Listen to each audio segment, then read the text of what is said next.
그걸 못 깨는 거예요. 그러니까 은혜는 내 삶에 거짓된 것들이 진리로 계속 바뀌는 과정이에요. 근데 여러분, 내가 멈췄다는 것은, 깨지지 않는다는 것은 지금 내가 성숙하지 못하고 있다는 겁니다. 예전에 과거에 있던 걸 붙들고 있다면 문제가 있다는 거죠. 하나님께서 우리에게 말씀하시는 거예요. 그게 뭐냐면 안식일의 논쟁이요. 계속 안식일을 붙들고 있는 거예요. 예수님은 그걸 깨고 싶으신 거죠. 너희 안식일이 잘못됐다. 수천 년간 했던 그 안식이 잘못됐으니까 좀 바꿔라 했는데 여전히 바리새인들은 바꾸지 못합니다. 이게 종교예요. 복을 들면 회개하고 결단하고 순종하고 돌이켜야 되는데 나의 고집, 내 하나님, 내 방식대로만 예수 믿으면 편하니까 그게 좋으니까 여러분 익숙한 게 좋잖아요. 좀 바뀌는 게 싫잖아요. 그걸 못 버리는 거예요. 그래서 여러분 놀라운 사실은 안식일에 예수님께서 잔치에 들어가서 떡을 먹으러 들어가셨어요. 그런데 그 집이 누구냐면 바리새인들의 지도자입니다. 그냥 바리새인이 아니라 굉장히 힘있고 능력있고 명예로운 사람, 지도자급인 오늘 14장 1절 한번 읽어볼까요? 14장 1절 시작. 안식일에 예수께서 한 바리새인 지도자 집에 떡 잡수시러 들어가니 그들이 엿보고 있더라. 이 말은 굉장히 1장 1절에서 이미 이 묘한 분위기가 흐르고 있다는 거죠. 바리새인 지도자가 예수님을 초청한 목적이 좋은 목적이 아니었다는 겁니다. 나쁜 의도가 숨었다는 거죠. 어떤 의도가 숨어 있었을까요? 자, 2절에 나옵니다. 그 의도를 밝혀냅니다. 2절 읽겠습니다. 시작. 여러분 생각해 보세요. 이거 성경을 잘 읽으셔야 돼요. 바리새인 지도자가 지금 잔치를 베푸고 있는데 병든 자가 그 집에 있다는 게 가능할까요? 이게 계략이에요. 바리새인들은요, 자기가 거룩하기 때문에 수정병 걸린 사람, 이게 뭐냐면 이제 배에 복수가 찬 사람. 여러분, 이게 혈관병이거든요.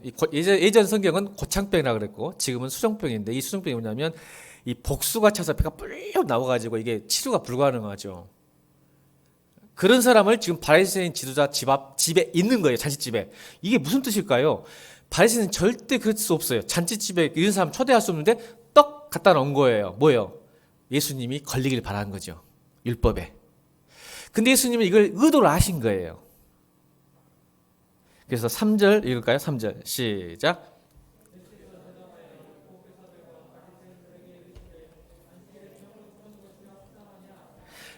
고쳐주셨어요.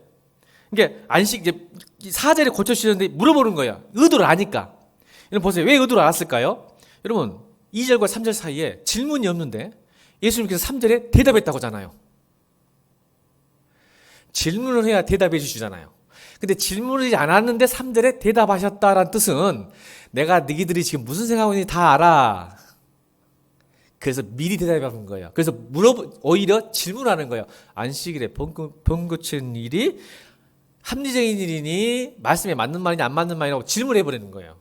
미리 의도를 아신 거죠. 바리새인들의. 그리고는 그 4절 그들이 잠잠하거늘 말을 못하죠. 자기도 고민이야. 그런데 하나님께서 바로 5절로 직격탄을 날려버립니다. 5절 읽겠습니다. 5절 시작.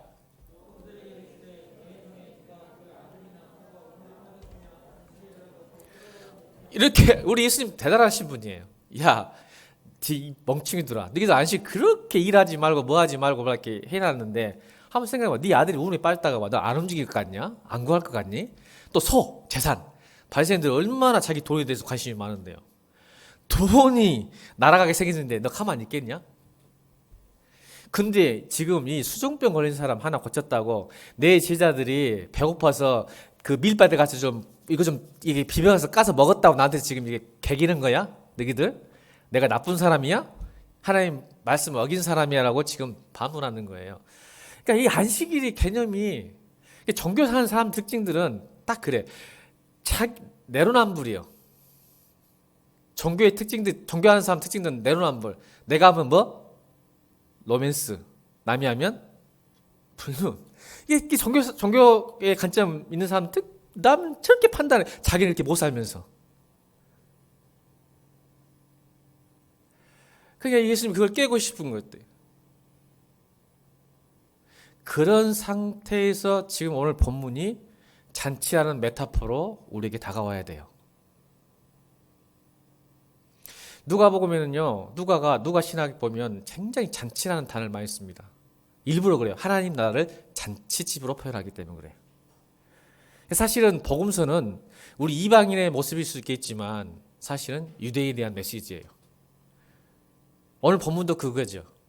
유대인들의 하나님 나라의 잔치에 초청받았지만 참여하지 않는 유대인들 향한 하나님의 진노가 곧 우리 이방인들에게 옮겨갔다는 이야기거든요. 그래서 여러분들이 이 자리에 앉아 있는 거예요. 그렇다면 저는 오늘 이 본문을 어떻게 해석하고 싶냐면, 저는 여러분을 유대로 봅니다. 우리 한국교회를. 여러분 더 이상 이방인 아니에요. 저는 그런 관점에서 오늘 여러분께 설교하고 싶은 거예요. 한국교회는 더 이상 이방이 아니에요. 유대인들입니다. 근데 깨지를 못해요. 초청은 받았는데 그 잔치에 참여하지 않아요. 그게 한국교회 현실입니다. 그래서 하나님께서 더 이상 한국교회 부흥을 주지 않으시고 우리의 모든 힘과 재력이 지금 선교에 나가고 있는 거예요. 세계 선교 2위 국가입니다. 한국이. 미국 다음으로.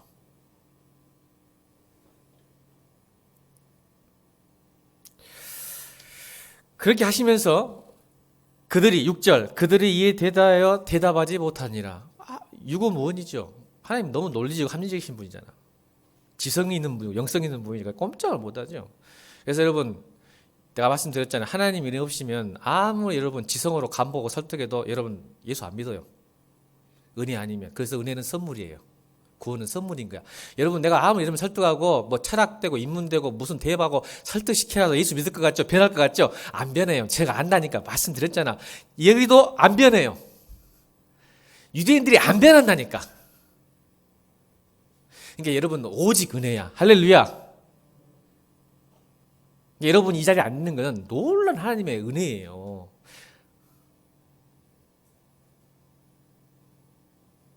보통 일이 아니에요. 여러분 보통 일이 이 자리에 앉아있는 게 지금 사실은.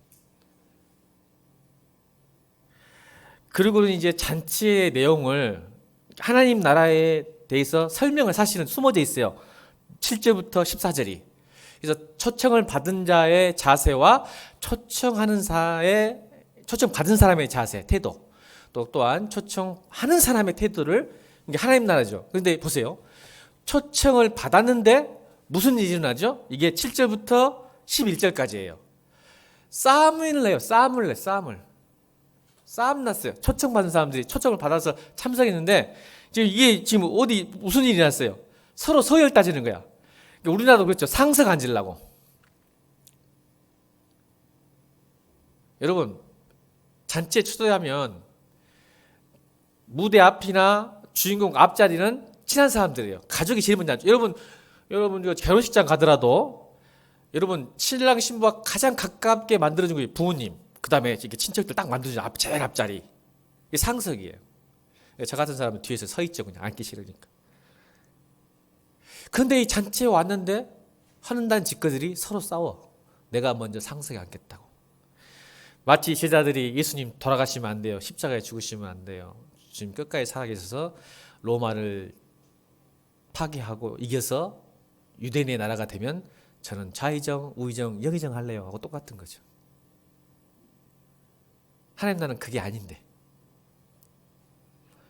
싸우는 걸 보고 예수님께서 또 직격탄을 날리죠. 야, 하나님 나라는 그런 것 아니다. 자, 11절 읽습니다. 11절 시작.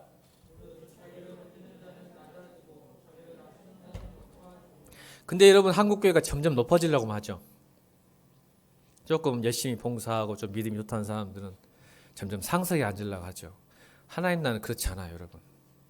진짜 믿음고 은혜 있는 사람은 낮을 줄로 믿습니다. 예수님처럼. 아멘. 그래서 문제가 생기는 거예요. 교회가 싸우는 거예요. 주장이 강해지고 권리가 강해지는 거거든요. 여러분 예수 잘 믿는 사람이 문제 일으키지 대강 교회 왔다 가는 사람이 문제 안 일으켜요. 그런다고 교회만 왔다 갔다 하지 않길 주님으로 축원합니다. 문제 안 일으키려고 나는 왔다 갔다 합니다. 막 그러지 마시고. 이 바보 멍청 같은 생각이. 홍해나 그런 거 행해나. 주님께 더 기쁘고 저 잘해보려 하다 보니까 싸우는 거지. 그런 마음조차 없는 사람들은 관심도 없는 거죠. 근데 여러분 은혜가 있으면 됩니다. 그렇죠? 그리고 나서 예수님께서 또 그 하나님 나라 잔치에 대해서 또 설명하시는 게 12절부터 14절이에요. 그게 뭘까요? 네게 초청하는 사람들아, 제발 멋지고 힘있고 돈 많은 사람만 초청하지 말고. 아멘. 교회는 그래서 다양성이에요. 아멘입니까? 근데 여러분 잘 생각해 보세요. 여러분을 생각해 봐. 내가 생일 파티를 누굴 초대해. 결혼식장에 누굴 초대해. 아빠 여러분이 무슨 뭔가를 할 때, 파티를 열 때, 초대할 때 여러분 무슨 생각부터 드는지 아세요? 일단 뽀대난 사람부터 초청하고 싶어요. 뽀대난 사람. 여러분 제 친구들도 그래요. 한 번도 얼굴도 못 보는 국회의원들, 시장들 와갖고 막 환 갖다 줘 전화 온대요. 제 친구 아버님이 그랬더라고요. 내가 그래서 친구한테 그래서 결혼식 때, 야, 너 아버지하고 저 국회의원하고 친하냐? 아니, 한 번도 못 봤어. 근데 결혼식장에 지금 누가 와 있어야 돼? 화환이 와 있어야 되고, 누가 와 있으면 누가 높아지는 거예요. 결국 초청하는 사람이 높아지기 때문에 국회의원이 오든 돈 많은 사람이 오든 멋진 사람이 와야, 야, 그걸 보고. 그러니까 여러분 장례식장 가도 그냥 제가 어제 또 장례식장 갔다 왔거든요. 염려하지 마세요. 금방 왔어요. 인사만 하고 왔으니까. 코로나 때 갔다 가면 또 불안해하니까. 막아져 있네요. 자, 제 친척인데 오촌인데 오촌. 저한테는 이제 큰어머니가 돌아가시고 큰어머니가 저한테는 자식들이 잘 돼가지고 화환이 2층에 못 오니까 1층에 나가더라고. 다 우리나라는 저 허세가 있잖아. 허례 그런 게.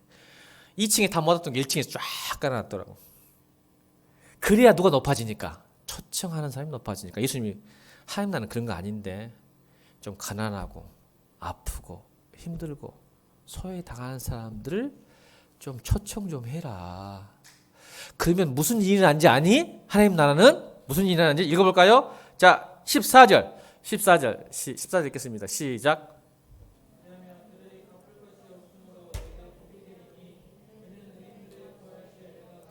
야, 내가 갚아줄게. 이 상황에서 15절을 읽어야 됩니다. 이 상황에서 15절을 읽는 거예요. 자, 15절 읽겠습니다. 오늘 본문 15절 시작.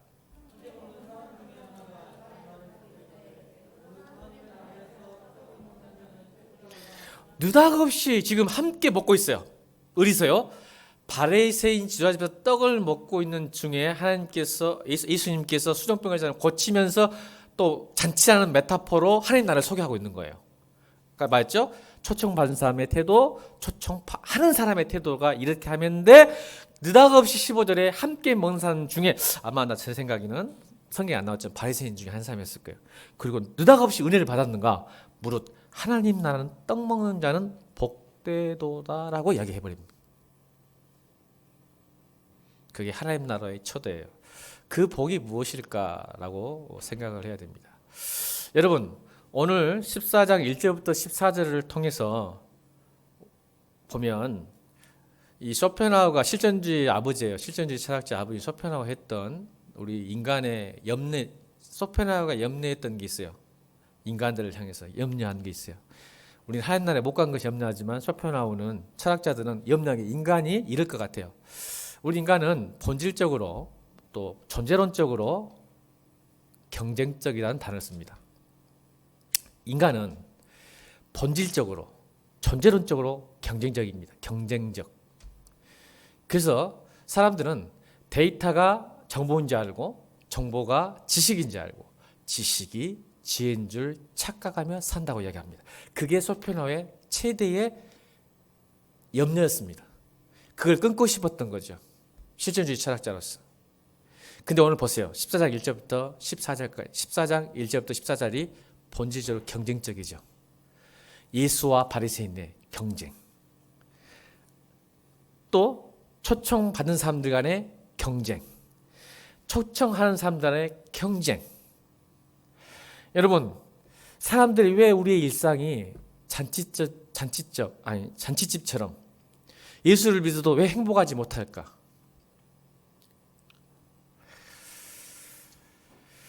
여러분, 자본주의 체계는, 우리가 사는 세상 자본주의 체계는 끝없는 불만족을 만들어냅니다. 자족하지 살지 못하도록 만들어내는 게 자본주의 시장이죠. 왜요? 자꾸 결핍감을 줘야 여러분이 그걸 소비하니까. 소비해야 자본주의가 돌아가니까. 결핍감을 줘야 여러분이 소비하거든요. 그래서 여러분, 우리가 왜 자꾸 주어진 것에 감사하지 못하고 내 생명이 있음에 내가 가진 것에 자족하지 못하고 만족하지 못하냐면 바로 이 경쟁적 요소를 이 세상은 자꾸 조성하기 때문에 그래요. 조정하기 때문에.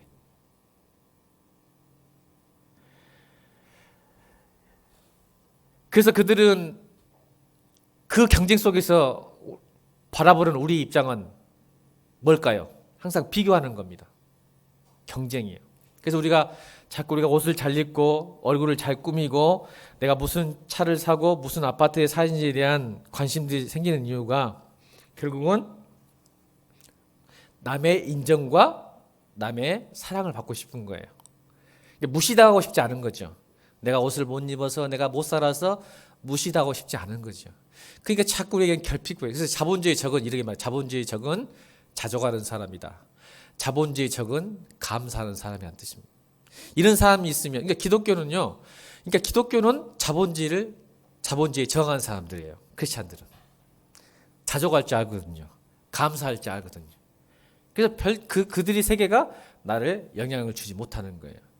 여러분, 놀랍게도 우리가 보이는 것에 자꾸 치중할수록, 눈에 보이는 것에 치중할수록 더 많은 것을, 자기보다 더 많은 것을 누리는 사람에게 우리의 시선이 가게 되어 있습니다. 다시요. 눈에 보이는 것에 관심이 많은 사람들 특징들은 경쟁적이기 때문에 나보다 더 많은 것을 가진 사람에게 눈이 갑니다. 절대 나보다 낮은 사람 눈이 안 갑니다. 근데 하나님 나라는 그게 아니라는 거죠. 여러분 잘 생각하셔야 돼요. 항상 보이는 것에 집착하는 사람들의 특징은 나보다 더 누리고 잘 가진 사람, 행복하다고 느끼는 사람에게 시선이 가니까 뭐가 생겨요? 만족감이 생기는 게 아니라 결핍감만 생기는 거예요. 그래서 그 영혼이 자유를 못 느껴요. 그렇게 살았는데 또 어떤 놈이 나보다 잘 살아. 거기까지 갔는데 어떤 놈이 나보다 행복해. 그러니까 여러분 SNS 그만하라니까, 가짜들이니까 다 가짜야. 별로 안 행복해. 나는 알아.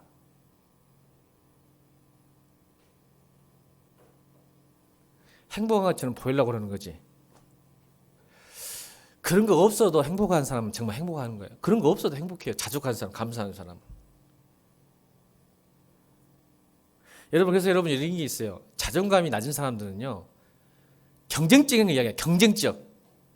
여러분, 제가 왜 얘기하냐면 하나님 나라는 경쟁적이다 아니다, 그거 설명하는 거잖아요 지금. 그러니까 왜 하나님이 계신 곳은 자유함이 있다는 말이 왜 나오냐는 말이에요. 그냥 여러분, 우리는 기독교는 관념적이 아니란 말이야.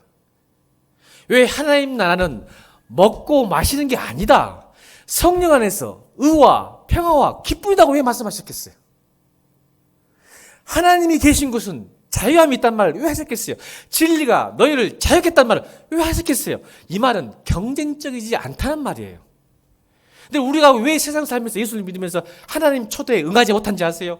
여전히 초대는 바라는데 하나님 나라의 잔치에 들어가지 않은 거예요. 그러니까 세상 한 발자국, 교회 한 발자국 속에서 늘 경쟁 속에 살아서 늘 자유를 못 느끼고 행복하지 못하는 거예요. 만족감을 못 들고 감사가 없는 거예요. 난 그게 제일 싫어요. 여러분 주보 보세요. 8월달 주보 이슈 보세요. 우리 교회 주보 8월달 앞에 뭐라고 써있어요? 마음에 왜 우리 삶의 인생 가운데 쉼이 없을까요? 그렇게 열심히 살고 노력하고 사는데 왜 이렇게 쉼이 없을까요? 자, 성경 구절 읽읍시다. 성경 구절 시작.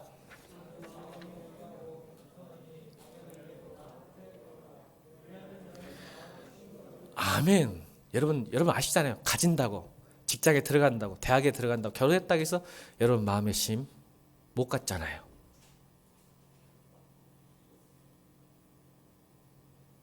하나님 나라의 초대, 내가 너희들을 그 하나님 나라에 초대하고 싶다. 유대인들이 보세요. 지금 이 배경이 뭐예요? 종교 지도자들이라니까요.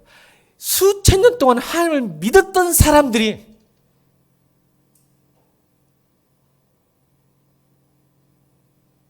쉼을 모르요. 안식을 몰라요. 쉼을 몰라요. 여러분, 구원은 곧 안식이고 쉼입니다. 아멘. 구원은 안식이자 쉼이에요. 근데 우리 삶이 왜 이렇게 경제적이고 치열하고 잔치집이 아니라 초상집 같고 불안하고 두려울까요? 여러분, 이 자리에 앉아있지만 지금 잔치에 참여하지 못하신 거예요. 그래서 그 메타포를 사용하시는 거예요.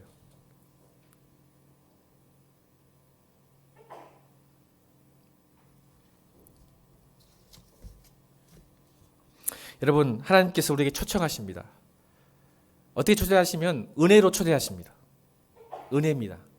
여러분, 제자들이 예수님을 배신하고 도망쳐서 다시 갈릴리 호수, 이 말은 디베라 바닷가에 도망쳐서 옛날 어부의 생활을 다시 돌아갑니다. 제자의 삶에서 다시 옛날의 모습으로 또 다시 살아갑니다. 그래서 예수님이 하신 행동을 보세요. 이게 은혜의 초대예요.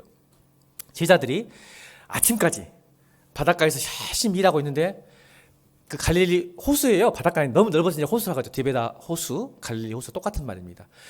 제자들이 이제는 제자의 삶을 놓고, 왜 예수님을 배신했으니까 배신하고 놓고 다시 어부 생활을 하는데 예수님이 부활하셔서 오셔서 하신 행동 첫 번째가 뭔지 아세요? 이게 은혜의 초대거든요. 이 제자들이 일상 속에서 그렇게 다시 힘들게 어부 고기를 잡고 있을 때 그 호수 바닷가 해변에서 뭐 하고 있었어요? 기억나시죠? 요한복음에 아침 식사를 준비하고 계셨어요. 물고기와 떡을 준비해서 제자들이 돌아올 때까지 기다리셨다가 제자들이 돌아오자 고기와 떡을 주면서 함께 먹자 하셨어요.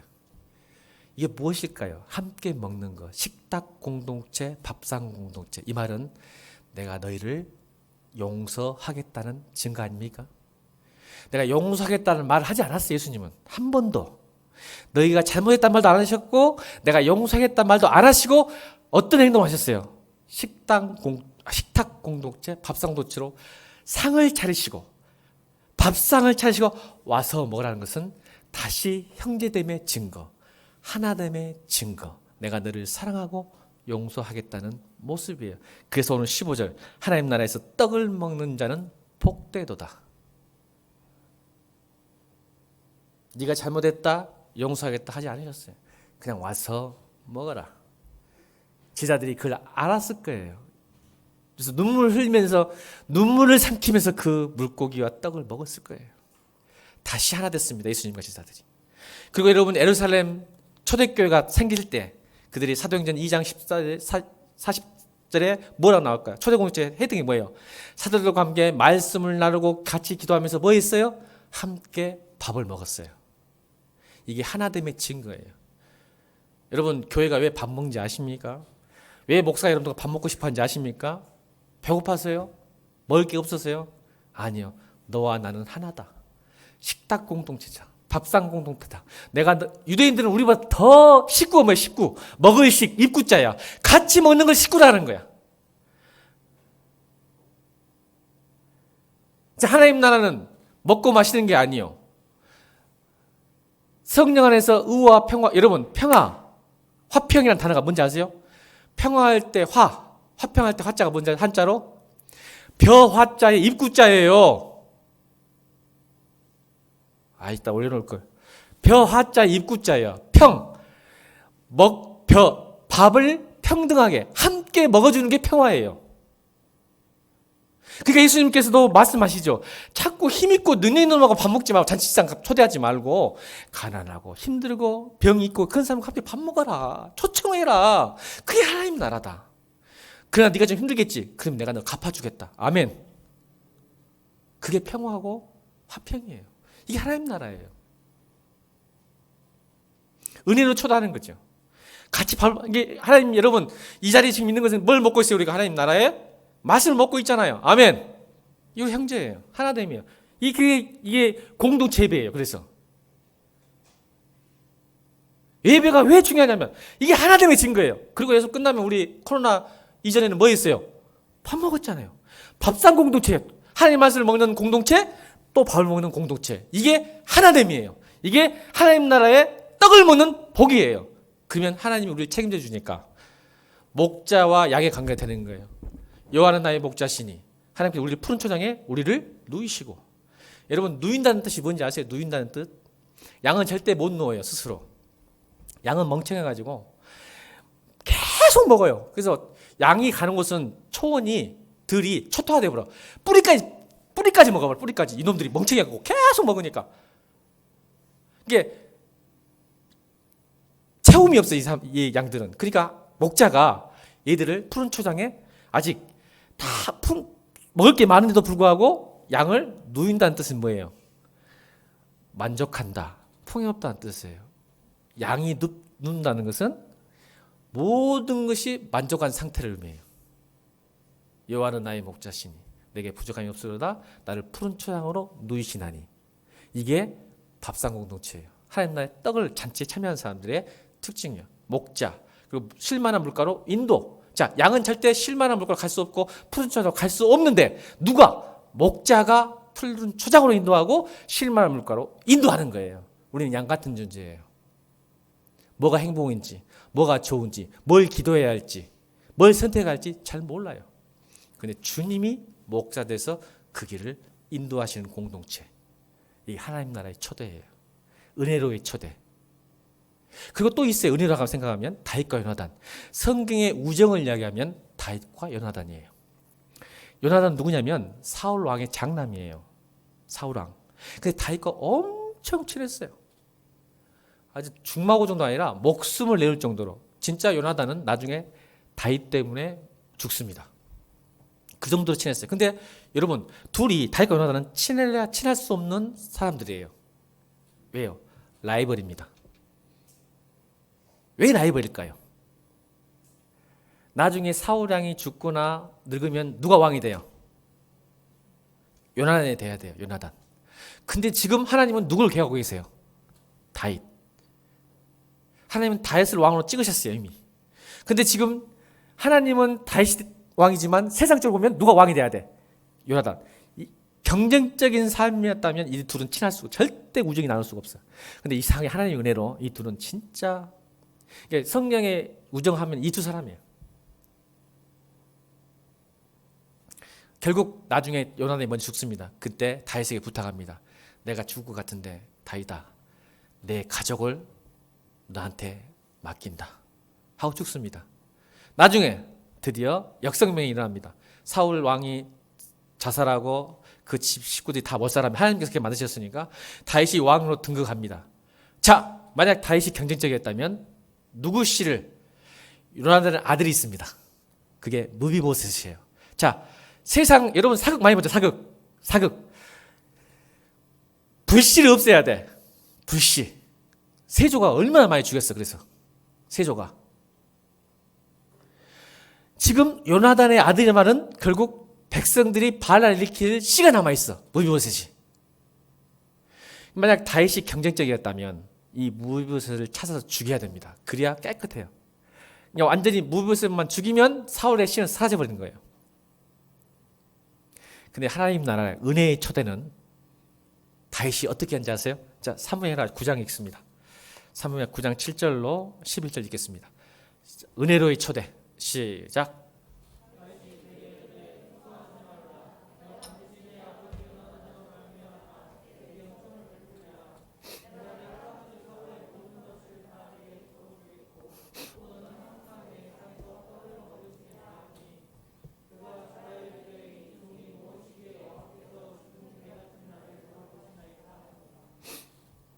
시 11절 시작.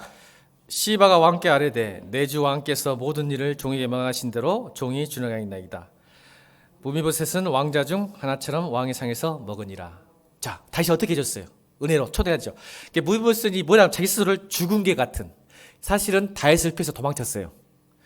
아주 시골 꼴짜기로 숨어 들어갔어. 근데 뭐 다윗이 왕 되니까 뭐 FBI, CIA, 국정원 포함해서 딱 정보, 야 찾아내. 요나단의 아들 무비보셋 죽이려고 찾아낸 게 아니라 뭐 하려고? 초대하려고 찾아냅니다. 근데 여러분 찾아내니까 이 무브셋이 떨어본 거예요. 나 죽었구나 이제. 이게 하나님 나라예요. 이게 하나님 나라. 나 이제 죽었구나 했는데 다시 뭐라고 하면 야 무브셋아 떨지 마. 너희 할아버지 사울 왕의 재상을 너한테 다 줄게. 할렐루야. 자, 이게 하나님 나라의 풍요로움이에요. 여러분 뺏는 게 아니에요. 다 줄게. 그리고 이제부터는 왕궁으로 들어와. 너 이렇게 시골 총구석에 숨어 있지 말고 이제 들어와. 왕궁으로 들어와서 나와 함께 먹는다는 건 뭐예요? 이제 너는 왕자란 말이에요. 왕자. 할렐루야. 누가 건드려? 무비보셋을 왕자인데 같이 밥 먹는데 왕하고 날마다 밥 먹는데 다윗하고 밥 먹는데 누가 이제 무비보셋을 죽여야 한다고 하겠어? 신하들은 그랬을 거야. 신하들은 아주 충성심 좋은 신하들은 왕 다윗한테 야 저거 빨리 죽여야지. 또 발라니키면 근데 날마다 밥 먹는데 어떻게 그걸 건드려? 지 모가지가 날아가지. 이게 은혜의 초도입니다. 하나님 나라가 이런 곳이에요.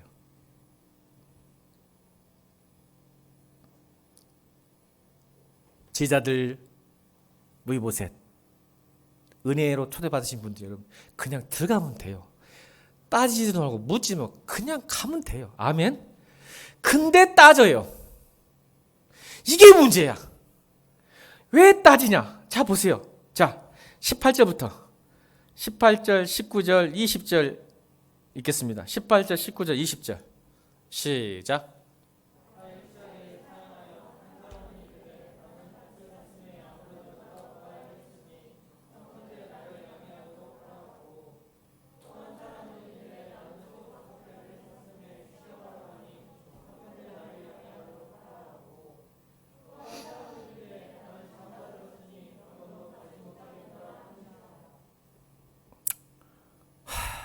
그냥 가면 되는데 이렇게 핑계와 변명이 많은지 이 세 가지에 대한 다 보세요. 18절에 다 일치하게 사용 보세요. 다 일치하게 사용해요. 다 일치하게 18절 띄워줘야죠. 18절 시작. 다 일치하게 사용하는데 이 세 가지 다 들어가요. 첫 번째는 뭐예요?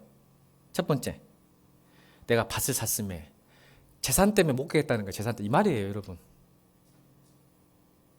밭을 샀어. 재산 때문에 지금 하나님 나라에 못 가겠어. 여러분 이게 왜 무서운 거냐면 이게 갑자기 초대하면 여러분 그럴 수도 있다고 생각해요. 밥 사서 계약해야 되고 또 소를 샀으니까 소 5견이란 말은 결의가 쌍이에요. 그러니까 10마리 샀으니까 테스트를 해봐야 되는데 그러니까 잡이에요. 잡. 내가 지금 직장 막 들어갔으니까 직장에 충실해야 되고 직장 열심히 해야지 하나님 영광이라고 이렇게 착각이 빠져.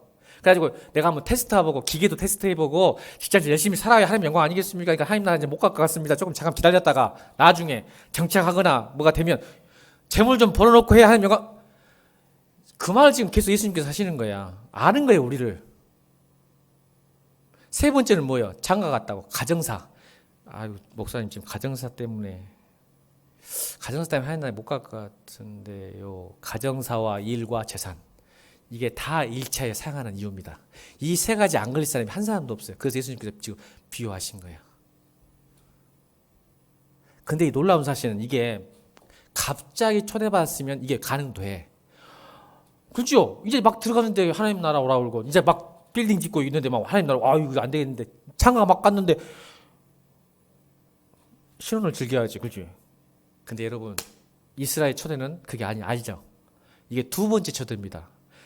이스라엘에서는요 굉장히 A범죄 좋아가지고 초청을 2번 합니다. 첫 번째 초청은 뭐냐면 자 16절이죠. 큰 자치를 베풀고 많은 사람을 청하였더니 이게 1차 초청입니다. 그러니까 여러분이 마치 청첩장을 받는 것처럼 그래서 주가지고 묻는 거예요. 그 잔치를 베풀 텐데 올 수 있습니까? 그럼 여러분 제가 가끔씩 그러죠. 뭐 식사를 예약해야 되니까 올 수 있는지 안 오는지 말씀해 줘야 예산도 짜고 계획을 짤 거 아니에요. 여러분 그래본 적 없어? 아니 사람 몇 명 와야 뭘 예약을 하든지 할지 그죠? 그래서 그것을 먼저 알아보고 청하면 사람들이 회신을 빨리 줘야 돼. 갈랍니다. 안 갈랍니다. 해줘야 이 잔치 준비한 사람이 또 딴 사람을 초대하든지 할 거 아니에요. 정해져 있으니까 잔치상 아무리 큰 집이어도 딱 정해져 있을 거 아니에요. 그 자리가. 그리고 두 번째 이제 초청을 합니다. 그러니까 그거를 계산하고 여러분 누가복음 14장 15절은 어떤 사람을 표현했지만 마태복음 22장은 왕이 높아 있어. 왕, 임금. 굉장히 중요한 잔치죠. 왕이 잔치를 준비한 거예요. 이게 얼마나 정중한 것 같지만 무례한 행동인지 아시겠어요? 왕이 초청해가지고 모든 준비를 다 하고 했는데 막판에 뒤집어 본 거야. 누가?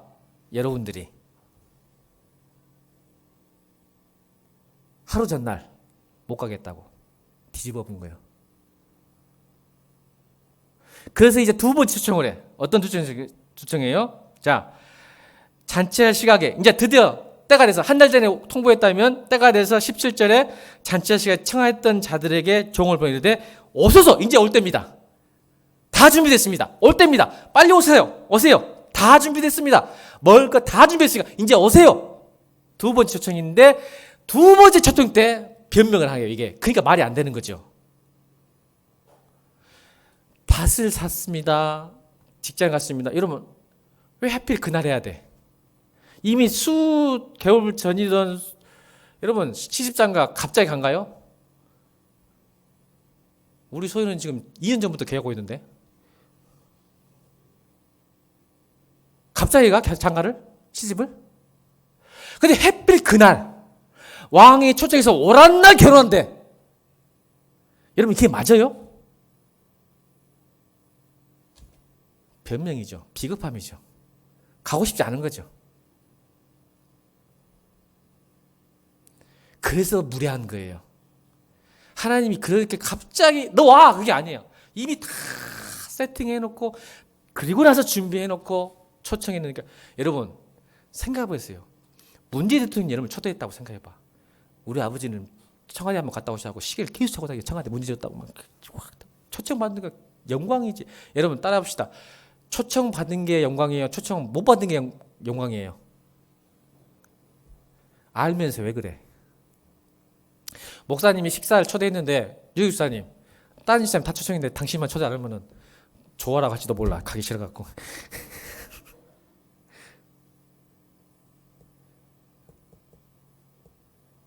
여러분 우리 교회 문재인 대통령이 다 오라겠는데 나만 빼봐. 목사님 빼고 단 성도만 오세요. 나 짜증나. 불명예. 왜 내가 뭘 잘못했간디. 여러분 초청받는 것은 명예고요. 초청 못 받는 게 불명예입니다. 아멘. 여러분 진짜 명예로우신 분들이에요. 사실은. 아멘입니까? 하나님이 지금 잔치를 초청했죠. 문재인 대통령도 아니고 하나님이.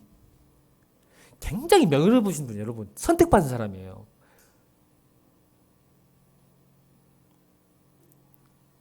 근데 변명들 보세요.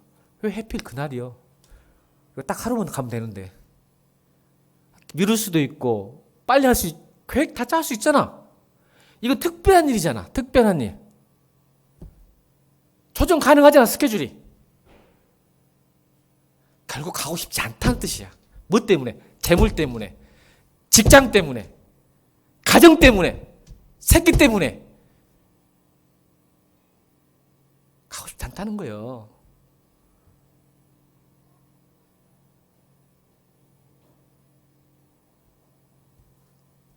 화가 났어요 이제. 누가? 전주집사님 화 났어 안 나갔어? 나갔어 안 나갔어? 빨리 하게 설교 빨리 끝내려니까. 청년들 초대했어 집으로. 정준 집사님이 20인분 준비했어 청년들. 갈비 볶아 소갈비. 한 명 와. 성결날 안 나. 안 나?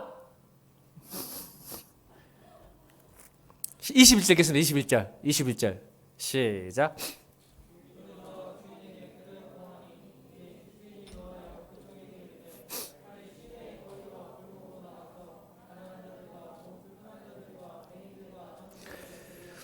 화가 나버렸어. 화가. 와, 엄청나게 준비했을까. 왜? 1차 초청했을 때 다 온다겠어. 미리 거부해. 나 그때 뭐가 있으면 했는데 다 온다니까 준비를 했으니까 아마 한 2,000명 정도 했을 것 같아. 자사니까. 여러분 뷔페집 2,000명 아니 200만 합시다. 200명 얼마의 돈이. 그러니까 화가 나가지고 이제 전 지사님 어떻게 해서 화가 나가지고 바로 이동규 씨한테 전화하지. 우리 집 갈비에서 빨리 오시라고. 변두리 사람이야. 청년을 초대하려고 했는데 안 되겠어. 안 되겠어 전화해. 아니 사 빨리 와. 권사님도 초대해. 불명이 되니까 안 하면 권사님 우리 소갈비 있어요. 사실은 청년들 먹이려고 했는데 이게 예수님 마음이야. 하나님 마음. 이거 뭐야? 이 좋은 거를 버릴 수 어떻게 저 가족이 다 먹냐? 아무리 5명이라도. 그 소갈비 비싼 소갈비를 어떻게 먹냐? 20인분을. 그러니까 빨리 이 좋은 걸 빨리 먹여야지. 나 진짜 소갈비 올해 한 번도 못 먹었다. 아 진짜. 소고기는 먹었는데 소갈비 못 먹었어. 좀 사주라 누가. 이 좋은 거를 평상시 있는 것도 아니고 잔치인데 막 불러라. 막 불러. 그랬더니 또 자리가 남네. 집사님들 또 전화했더니 오긴 왔어. 우리 집사가 별로 없으니까 또 부족하 20명인데 10명밖에 안 와서 나머지 10명 남았네. 그게 뭐예요? 자 22절 23절 읽겠습니다. 22절 23절 22, 23절 시작.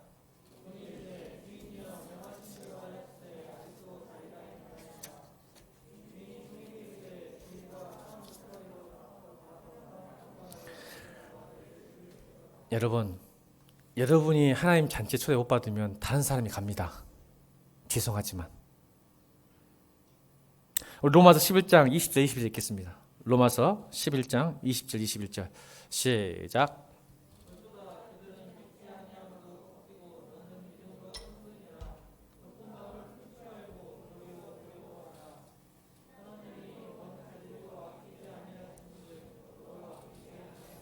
아멘. 이게 제가 설교했죠. 로마서 9장 10장 11절은 바울의 유대인들 자기 민족을 향한 애틋한 마음. 야 너희들 제발 복음 듣고 좀 편해라. 이게 오늘 뭔 말이에요. 너희들 지금 구원받았다고 착각하고 있지. 그 말이에요. 오늘 로마서 11장 20절. 높은 마음을 품지 말고 도리어 두려워라. 너희 지금 구원받았다고 생각하지. 아니라니까. 하나님이 원 가지도 아끼지 아니하셨거늘 너희도 아끼지 아니하시라면 너희들 진짜 초대 안 받으면 이 복음 안 믿고 예수 안 믿으면 딴 데 간단 말이다. 안타까운 마음이 지금 이게 들어있는. 여러분 한국교회 예수 안 믿고 이제는 더 이상 한국교회는 유대인 같아 진짜. 그러니까 선교해 이제 우리 교회는. 하지만 이제 우리 선교하자 진짜. 아직도 뭐 복음을 한 번도 진리도 모른 채 삶의 가치도 모르지 사는 사람이 얼마나 가자 그냥. 안 믿으면 냅둬 불고. 왜? 하나님께 뭐라고? 관건을 채우라 하셨으니까. 아멘. 그러니까 여러분은 우리 교회는 진짜 한 사람도 비겁한 변명하지 말고 다 하나님 나라에 들어가기를 주로 축원합니다. 정말 좋은 거예요. 정말 좋은 거예요. 변명하지 마. 소 샀어요. 밭 샀어요. 뭐 했어요. 들어가서 나중에 해도 돼. 아멘. 아이고, 참 바보들이에요. 바보들.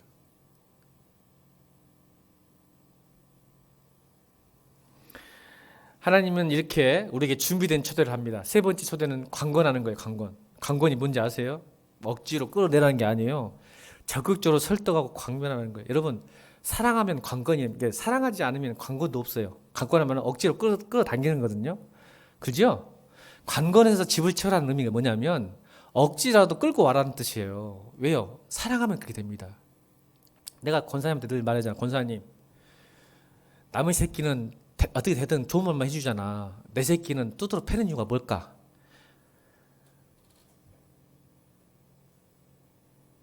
여러분 왜 여러분 부모들은 여러분을 멱살을 잡고 끄집고 억지로 공부시킬까? 왜 여러분 멱살을 잡고 여러분이 교회 가라고 멱살을 끌고 이래 교회 가고 싶지 않았지? 아멘. 은송이 교회 안 가고 싶었잖아. 나 죽이려고 한다. 레이저 나오다 레이저. 근데 이 부모는 멱살 끌고 교회를 데리고 온단 말이에요. 근데 남의 새끼는 내부터 부러 나는. 한두 번 했다가 안 되면 아이고 모르겠다 해부려. 이게 사랑의 차이야. 아십니까? 이게 여러분 목사가 강건한다는 것은 좋은 거예요.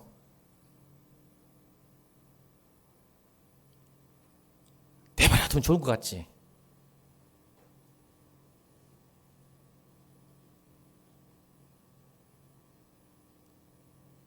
내 새끼니까 그러는 거예요. 남의 새끼를 내가 뭐 어떻게 욕마도 먹지. 아저씨 왜 이래요 그래 불어. 아저씨가 뭔데 그러세요 그래 불어. 근데 내 새끼를 혼나더라도 욕하면서도 또 따라와. 그 차이점이요.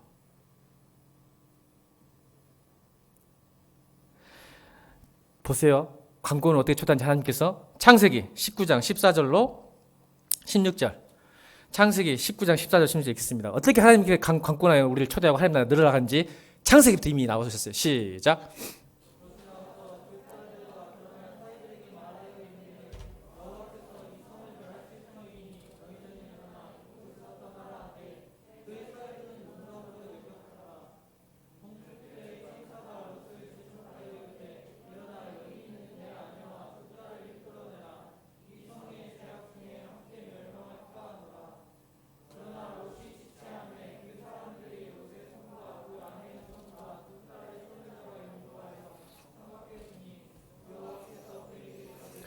여러분 이미 보세요. 소돔과 고모라지 망하게 죽게 생겼어. 그러니까 하나님께서 뭐라 하냐면 너 보고 야 그 손 잡고 나와보라니까. 이게 관건이에요. 말을 안 들어. 사이들이 농담을 여겨. 복음을 전했는데 웃기지 마세요 목사님. 그런 게 어디 있어요. 엄마 그런 게 어디 있대. 아빠 아이고 무슨 하나님 나라. 사이가 농담을 여기더라. 그러니까 하나님께서 롯에게 걔들 안 듣지. 네 새끼들이 사이들이잖아. 딸들이니까 뭐라게. 손을 잡고 끌고 나와라. 근데 롯이 그 말 들었어 안 들었어? 들었어 안 들었어? 롯이 안 들었잖아. 16절 읽겠습니다. 16절 다시 16절 시작.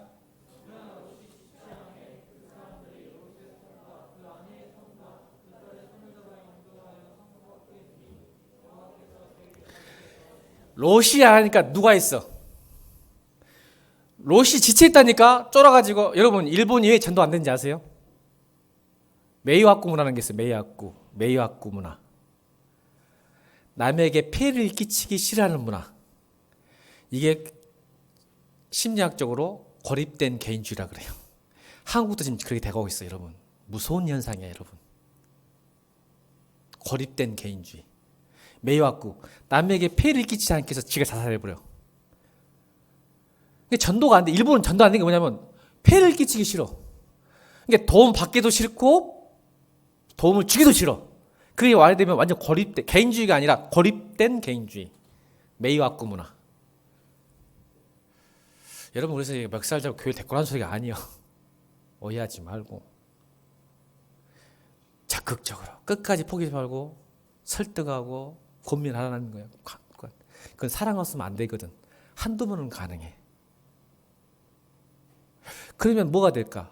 우리 선교도 나는 우리 교회 이제 더 이상 안 할 거야. 한국 난 유대인으로 봤어. 난 유대인으로 본다니까. 한국교회 난 유대인으로 봐. 더 이상 복음이 다 잤는데 아이고 이제는 거부하는 사람만 남았어. 남을 사람 남고 떠날 사람은 떠나면 남아. 한국교회는. 그러니까 우리 관건에서 선교합시다. 아멘.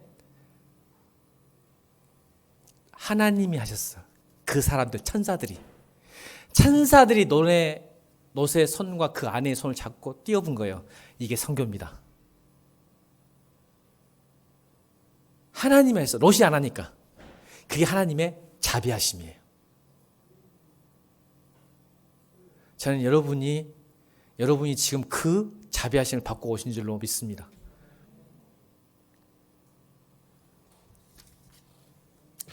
여러분 우리 포기하지 맙시다.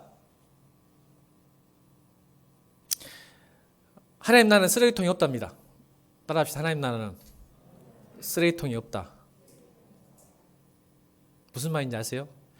하나님 나라에서 일하면 절대 쓸모없는 게 없다는 거예요. 지금 실패하다도 그것은 반드시 선이 되고 성공이 됩니다.